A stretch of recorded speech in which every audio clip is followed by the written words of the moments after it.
Chefe de Estado-Maior-Geral das Valentir Força de Defesa Timor-Leste, Major-General Lere Timor, dehang oras niya Seidauk e Hanoin atu Kandidata a amba Presidente da República, tamanya se ativo hela IFF detail.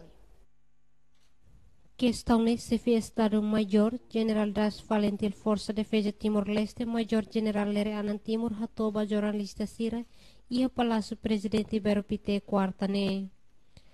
Ao Seidauk Hanoin toene, tama agora ao se ativo, atu Kandidata para Presidente, ao Seidauk toene. Mas o lugar dele que ao Kandidata para ao nesse suku kami. Aten sira sesima ao Kandidata para sira. Dia aquilo ao ele vai malah sateau. Mas ao Kandidata para Presidente ao Seidauk Hanoin toene, ao se ala ona missão, ona canal no da Secretaria Nacional, ao se preocupa com o serviço dele.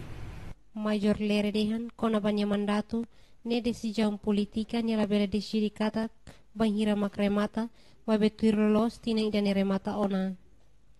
Banhira remata ne mandato no dar comandante hanesan cidadão ia direito no dever, no obrigação atau servinação, incluímos servinação lihusi política.